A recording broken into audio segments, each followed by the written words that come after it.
శోధనలో రోధనలో బంధకముల నుండి విడిపించు శక్తి, వ్యాధులలో బాధలలో ఆదరించు దేవుని శక్తి. నువ్వు పరిశుద్ధాత్మకి దగ్గర అయినప్పుడు, ఆత్మ నిన్ను తాకినప్పుడు నువ్వు ఆత్మను ఆనందిస్తావు. ఇది ప్రార్థన శక్తి, ప్రార్థన శక్తి, ఇది ప్రార్థన శక్తి.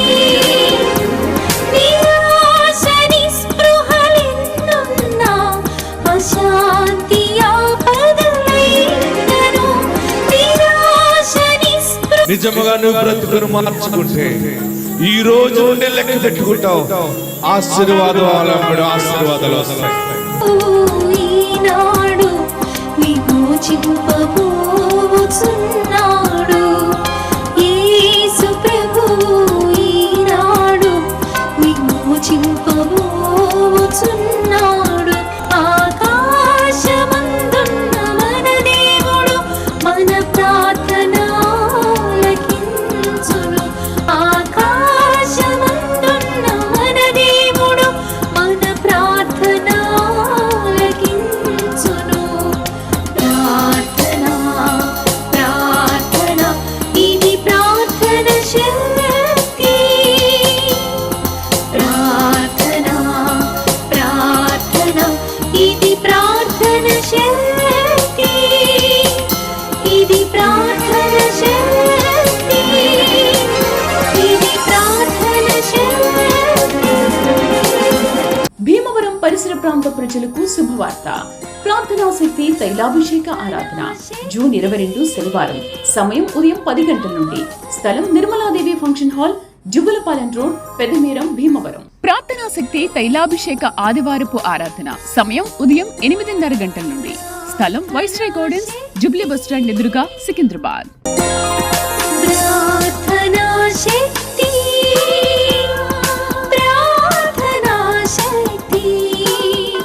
యేసయ్య నామములో మీకు వందనాలు తెలియపరుస్తున్నాను. ఈ దినం కొరకు దేవుడు సిద్ధపరిచిన వాగ్దానాన్ని మనం స్వాధీనపరచుకుందాం. పరిశుద్ధ గ్రంథంలో నుండి యెషయా గ్రంథం 37వ అధ్యాయము 6వ వచనం.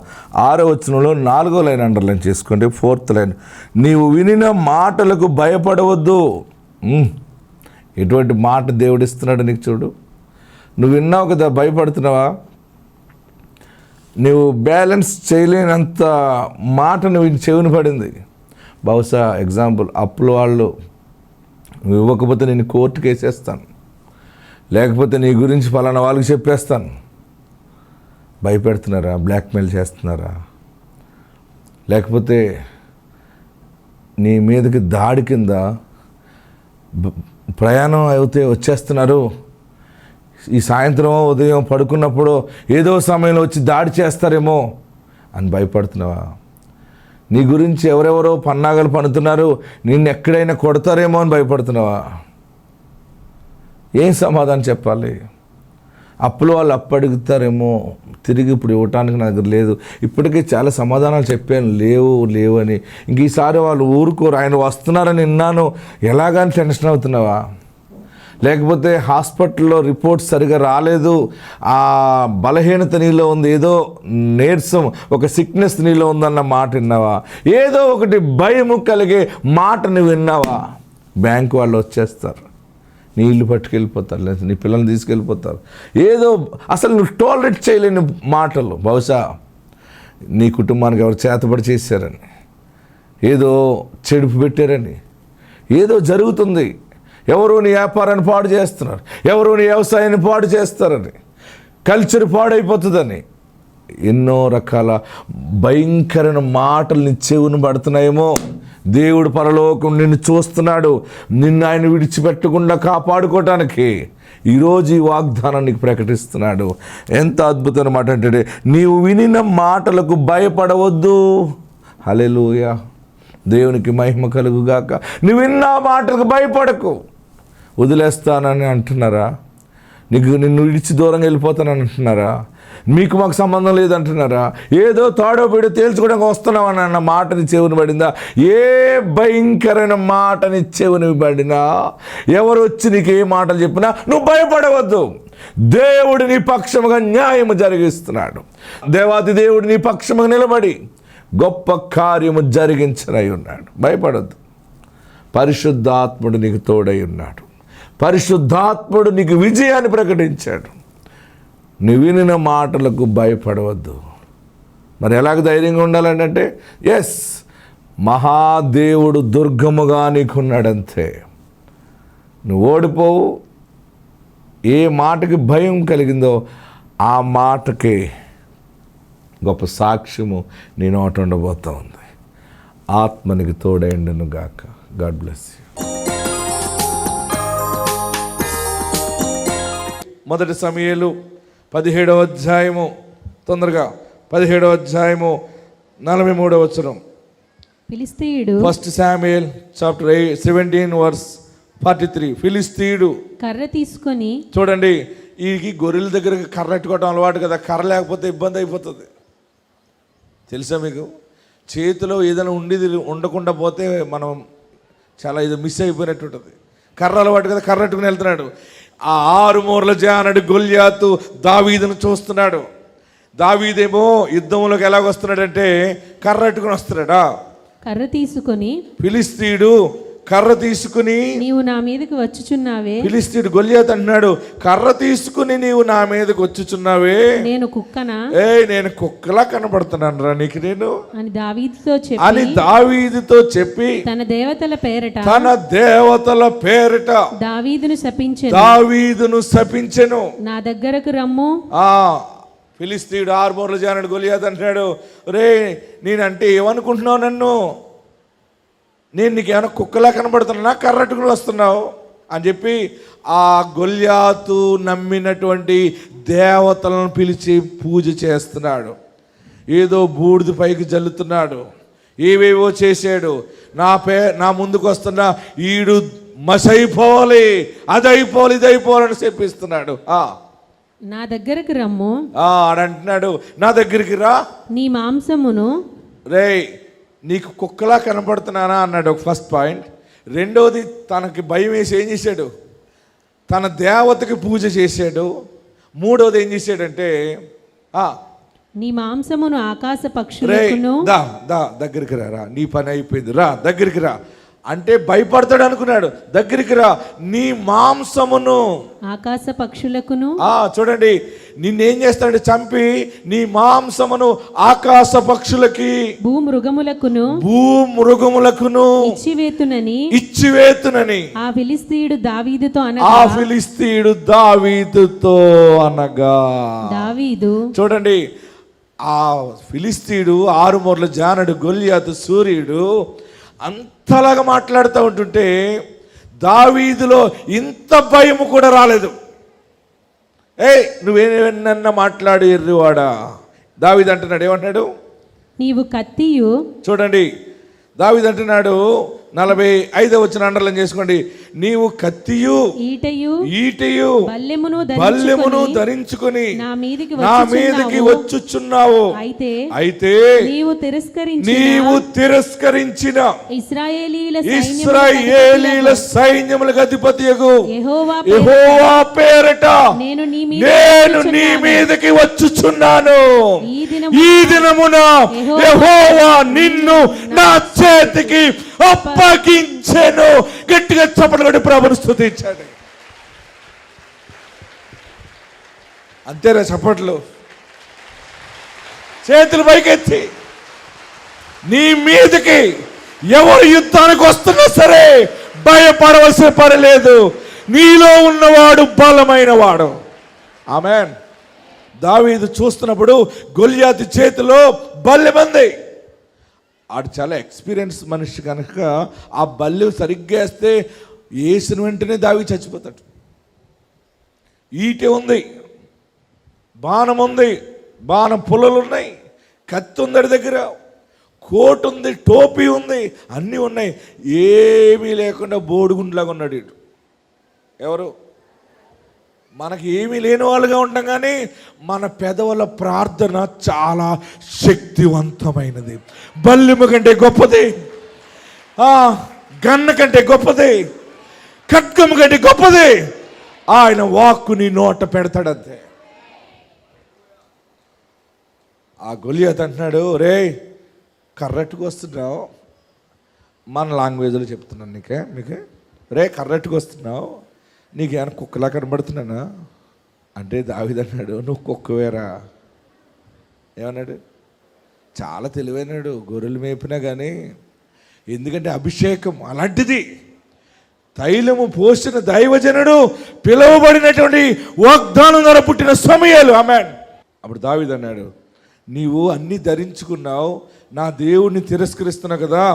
ఈ దినమున ఏమంటున్నాడంటే, నీవు తిరస్కరించిన ఇశ్రాయేలీల సైన్యములకు అధిపతియగు యెహోవా పేరట నేను నీ మీదికి నేను వచ్చేది, నేను రావట్లేదు, యెహోవా పేరట వస్తున్నాను.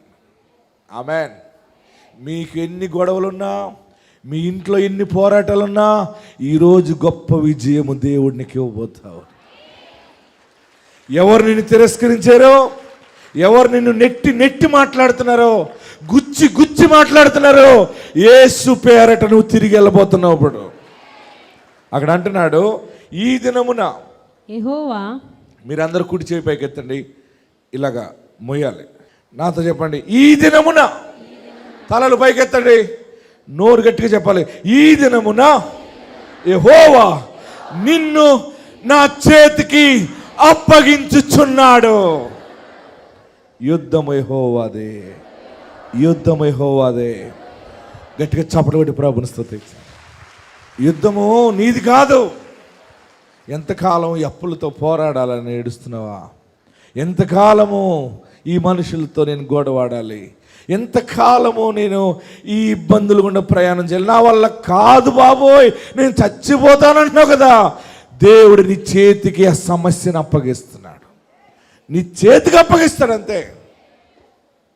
నీ ఇంట్లో కూడా ఏదన్నా సైతాన్ ఉందేమో, ఏదైనా నీ మనసు గలిబిలి అవుతుందేమో, అయినా నువ్వు ఏమీ చేయలేకుగా దిగమింగుతున్నావేమో. ఒక్కొక్కరి మీద కోపం వస్తుంది.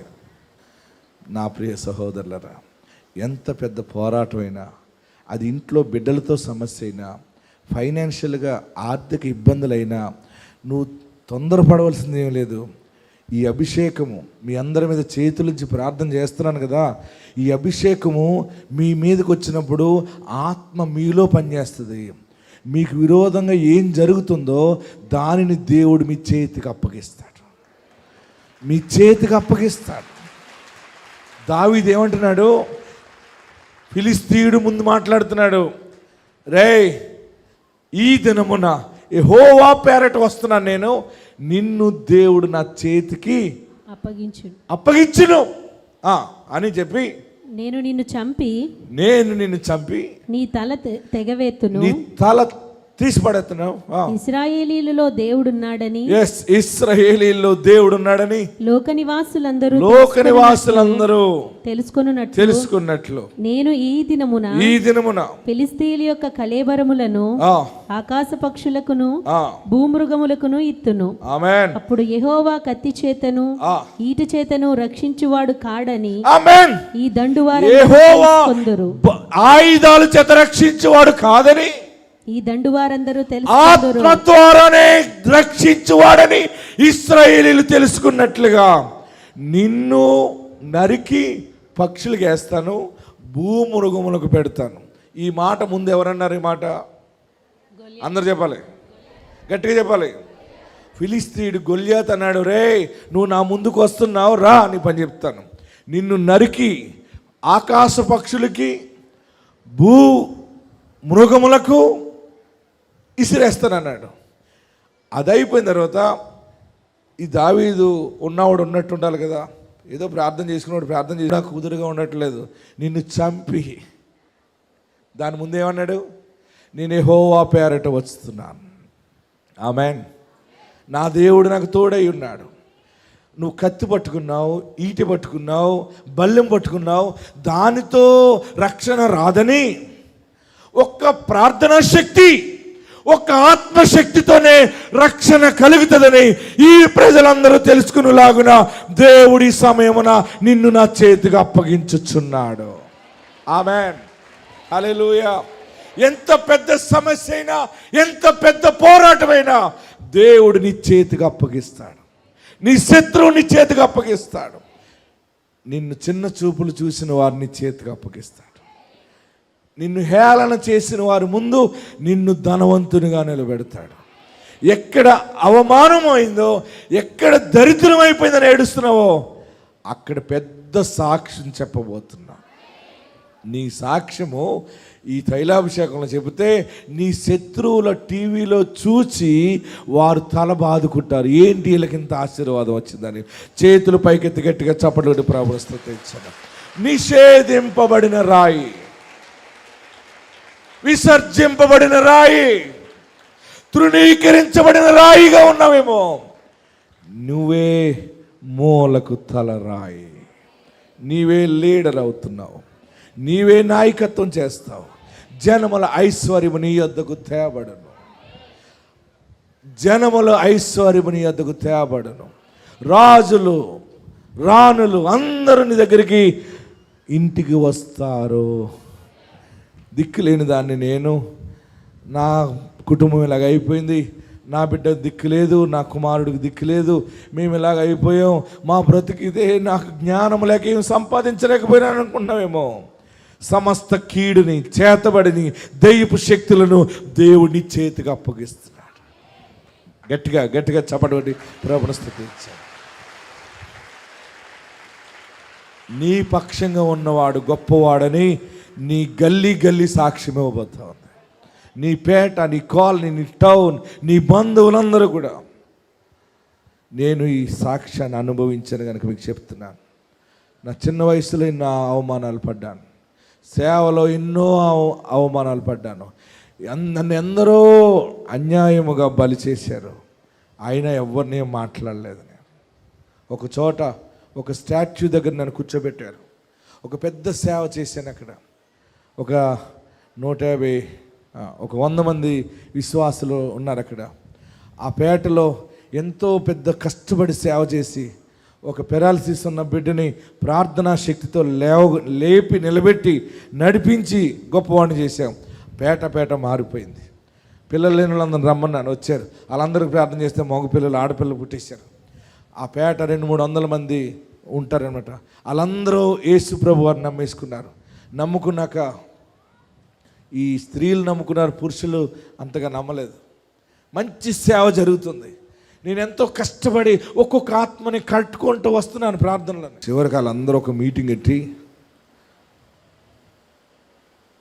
నేను అనుకున్నాను, ఇక్కడ సేవ జరుగుతుంది, మంచి సేవ జరుగుతుంది అనుకుంటూ ఉన్నాను సంతోషంగా. సైతాన్ వచ్చేసింది. మాకు అక్కడ చర్చ్ లేదు, చిన్న తాటాకులతో ఉండేది అనమాట, చిన్న గుడిసెది. అది నేయించడానికి కూడా డబ్బులు ఉండేవి కదా మన దగ్గర. ఏంటి, దాన్ని దులుపడానికి డబ్బులు ఉండేవి కాదు. మంచిగా సేవ సంఘం పెరుగుతుంది. నాకు ఎప్పుడు ఏంటంటే ఎవరికైనా ఒక అద్భుతం జరిగిందంటే వాళ్ళ కన్నీళ్ళు ఇంక రావు కదా, అదే నా సంతోషం. అలాగే నేను సేవ చేస్తూ ఉంటుంటే ఇంకొక సేవ లేని సేవకుడు వచ్చాడు ఒకడు. ఎవరు వచ్చారు? సేవ లేని సేవకుడు ఒకడు వచ్చాడు. వచ్చి వాళ్ళ సంస్థ వారు 3 లక్షలు పెట్టి చర్చి కడతామని చెప్పారట. వచ్చి మీ పేటలో మేము చర్చి కడతాం, అయితే ఇంకో చర్చి ఉండకూడదు అక్కడ, ఆ పాస్టర్ గారు వెళ్ళిపోవాలని మొత్తం పన్నాగంగా అన్నారు. వీళ్ళందరూ కలిసి, పేటలో వాళ్ళందరూ కలిసి, అక్కడ ఒక పెద్ద బొమ్మ ఉంది, ఒక స్టాచ్యూ ఉంది అక్కడ ఊరి ముందు రోడ్డు మీద పంచాయతీ పెట్టారు. నన్ను రమ్మంటే వెళ్ళాను. ఎందుకు రమ్మన్నారో నాకేం తెలిసి నేను వెళ్ళాను. వాళ్ళందరూ అన్నారు, నువ్వు చర్చి కడతావా అన్నాడు. ఆకులు దులుపు కట్టడానికి డబ్బులు లేవు మన దగ్గర, 3 లక్షలు ఎట్టి నేను చర్చి ఎక్కడ కడతాను? మేము ఇప్పుడు సేవ జరుగుతుంది, దేవుడు ఇచ్చినప్పుడు కడతానన్నాను. అయితే ఈ పాస్టర్ గారు వచ్చారు, వీళ్ళు చర్చి కడతా ఉంటున్నారు, నువ్వు మళ్ళీ ఈ పేటలోకి రాకూడదన్నారు వాళ్ళు.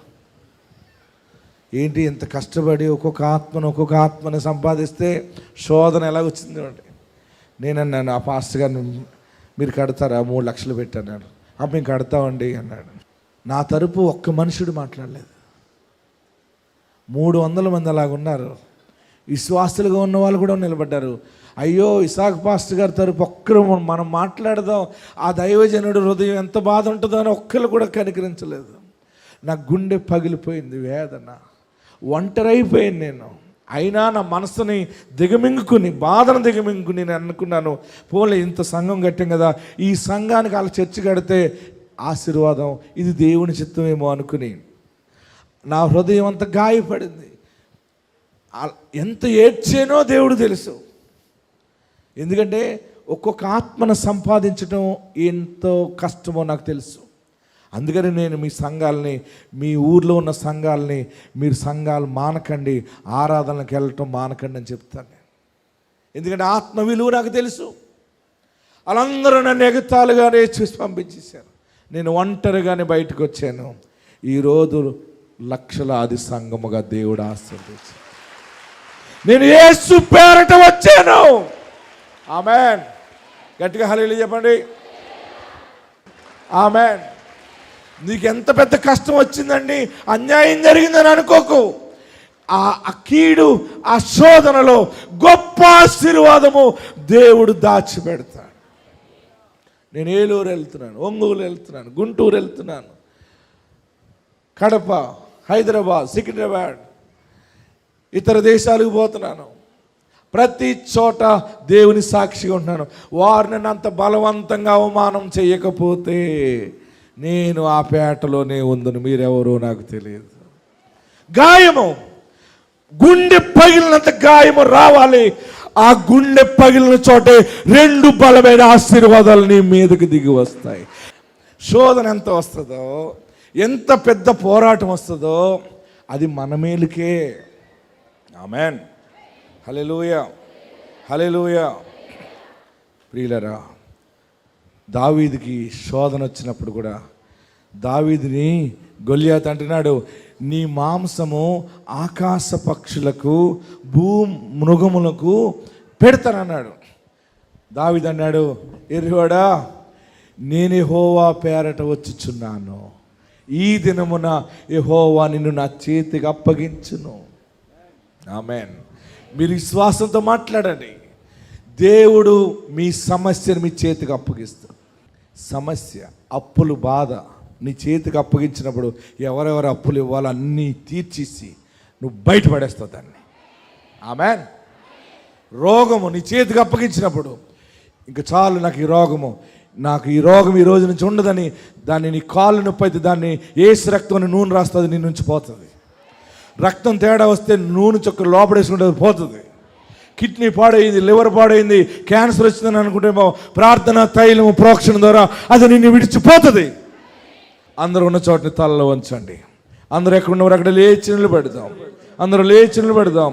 నిషేధించబడిన రాయి, మూలకు తల రాయి, ఇది ప్రభు వలన కలిగిన కార్యము, మన కన్నులకు ఆశ్చర్యము. నాకు నువ్వు ఉంటే చాలు, నాకు నువ్వు ఉంటే చాలు బాబు. నీ సన్నిధి నాకు చాలు బాబు, నీ కృప నాకు చాలు బాబు. నీ పేరిట నేనున్నాను. రోగాన్ని నా చేతికి అప్పగిస్తున్నావా? బలహీనత నా చేతికి అప్పగిస్తున్నావా? దావీదు అంటున్నాడు, నేను యెహోవా పేరిట వచ్చుచున్నాను, ఈ దినమున యెహోవా నిన్ను నా చేతికి అప్పగించును. నిన్ను నా చేతికి అప్పగిస్తాడు. బయట ఉండి నిన్ను చంపేస్తాను, నిన్ను ఇలా చేస్తాను, అలా చేస్తాను, నీ పేరు లేకుండా చేస్తానని సాతాను తిరుగుతా ఉందేమో. దాని పేరు లేకుండా నువ్వు చేసేలాగా దేవుడు నిన్ను ఎన్నుకున్నాడు. ఆయన దేవుడు నిన్ను కోరుకున్నాడు. దేవుడు నిన్ను కోరుకున్నాడు. నీవు యేసు పేరిట జయము పొందుతున్నావు. ఈ అభిషేకం మామూలుది కాదు. వాగ్దానం ద్వారా పుట్టిన సేవకుణ్ణి నీ కోసం ఇక్కడ తోడుకుని వచ్చాడు. ఒక సాక్ష్యము, ఒక వాక్యము నీకు బోధించాడు. నాకెందుకు ఇంత అన్యాయం జరిగింది, నాకెందుకు ఇంత అవమానము జరిగింది, నేను ఎందుకు కృషించిపోవాలి, నా బ్రతుకేంటి, నా ఫ్యూచర్ ఏంటి, నాకేం అర్థం కావట్లేదని ఏడుస్తున్నావు కదా. దేవుడు సమస్యని నీ చేతికి అప్పగిస్తున్నాడు. దేవుడు సమస్యనే నీ చేతికి అప్పగిస్తా ఉన్నాడు. దాని కాళ్ళు, దాని చేతులు నువ్వు ఇరగొడతావు, దాని పళ్ళు పీకుతావు, నువ్వు దానికి జీవం లేకుండా చేస్తావు. అన్ని ఊడి తీసి కాలు కిందేసి తొక్కేస్తావు. యేసు నీ పక్షముగా ఉన్నాడు, యేసు నీ పక్షముగా ఉన్నాడు. ఆయన నిన్ను వీడువాడు. ఎన్ని బాధలు ఉన్నాయి బాబు, అయినా నువ్వు ఉన్నావని బ్రతుకుతున్నాను. ఈరోజు నాతో మాట్లాడేవా అని ప్రభువుని స్తుతించండి. ఆయన నీ పక్షముగా ఉన్నాడు. ఇంతవరకు ఈ సమస్య ఎవరు తీరుస్తారు, ఎవరిల్లు మాట్లాడతారు, ఏ పెద్దల ముందు పెట్టాలని అనుకున్నావు, ఎవరి ముందు కాకుండా నీ చేతికి అది అప్పగిస్తున్నాడు ఆయన. నీవు దాన్ని శక్తి లేకుండా చేస్తావు, నీ కంటికి కనపడకుండా దాన్ని మహానదిలో ముంచి వేస్తావు. దాన్ని యుద్ధములో విజయము దేవుడికి ఇస్తున్నాడు. ఒక్కసారి 2 చేతులు పైకెత్తి, నా పాపాలు క్షమించి యేసయ్యా, నన్ను పరిశుద్ధపరిచి యేసయ్యా, నన్ను నీ బిడ్డగా స్వీకరించు బాబు. నీ ఉంటే నాకు చాలు బాబు, నీ సన్నిధి నాకు కావాలి బాబు. అందరూ ప్రార్థనలో ఉండండి. హల్లెలూయా, హల్లెలూయా.